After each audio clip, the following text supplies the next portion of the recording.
Magandang araw Luzon, Visayas at Mindanao, Sabah. So welcome back sa ating Pilipinas News Channel. So sa mga oras na ito, according sa ating source na News 5, nagsimula ang paghahain ng kandidatura ng mga kandidato sa 2025 elections noong October 1 pa at magtatapos ito sa October 8 ngayong taon. Unang araw pa lamang ng pagbubukas nito, marami ng mga kilalang personalidad at mayroon din namang mga bagong mukha ang naghain ng kanilang kandidatura. Naging usap-usapan din ang plano umanong pagtakbo muli dating Bamban, Tarlac Mayor Alice Guo. So si Alice Guo po, kung malalaman nyo or kung matatandaan po ninyo, siya yung isa sa mga controversial mayor ngayon na nililitis sa Kongreso at sa Senate. Okay? Ipinaliwanag naman ng Commission on Elections or COMELEC na kailangan ni Guo ng Temporary Restraining Order or TRO para makapaghain ng kandidatura. Naharap siya sa perpetual disqualification na ipinataw ng Office of the Ombudsman. Okay, so mga kababayan, sa mga oras na ito from October 1 to October 8, so ngayon ay October 7. So last 2 days of filing of candidacy sa 2025 elections. Okay?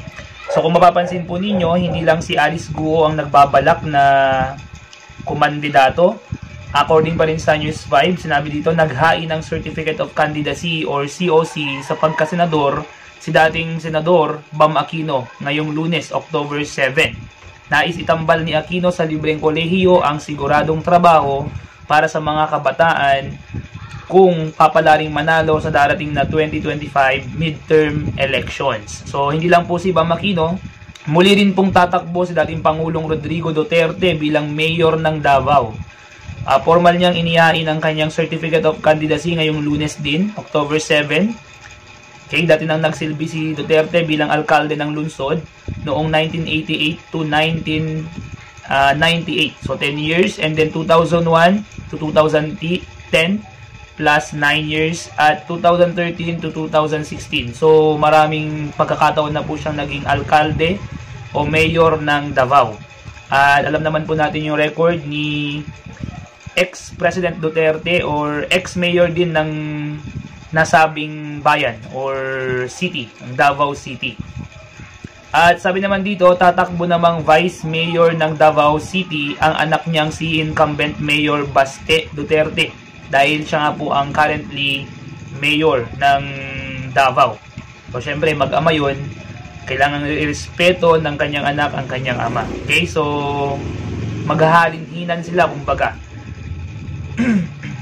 At hindi lang man po yan mga yan, si Bam Aquino, si Alice Guo, si dating ex-president Rodrigo Roa Duterte ang tatakbo, pati na rin po itong si Manny Pacquiao ay nais ding magbalik sa Senado. So sabi po dito sa News 5 ba rin, naghain si dating Senador Manny Pacquiao ng kanyang Certificate of Candidacy para sa pagbalik ng Senado o sa pagbalik sa Senado.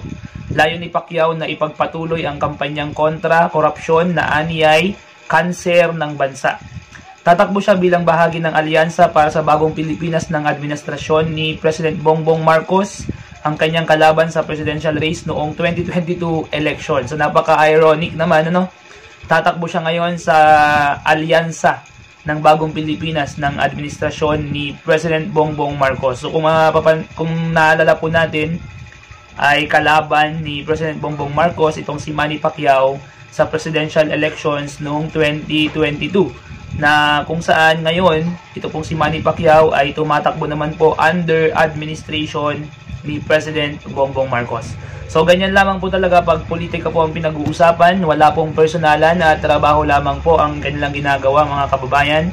At ito na naman po yung sinasabi nga po ng co-teacher ko kanina, na magkakaroon na naman ng mga ingay sa daan. Okay? Marami na namang mga advertisements tayong maririnig para magkaroon tayo ng last song syndrome or yung LSS.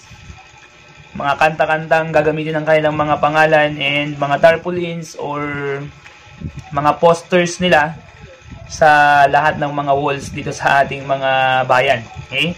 So, pili-pili lamang po tayo ng mga karapat-dapat na umupo sa ating bansa ngayon. Dahil kagaya po ng dahilan ng pagtakbo ni Senator Manny Pacquiao or former Senator Manny Pacquiao, gusto niyang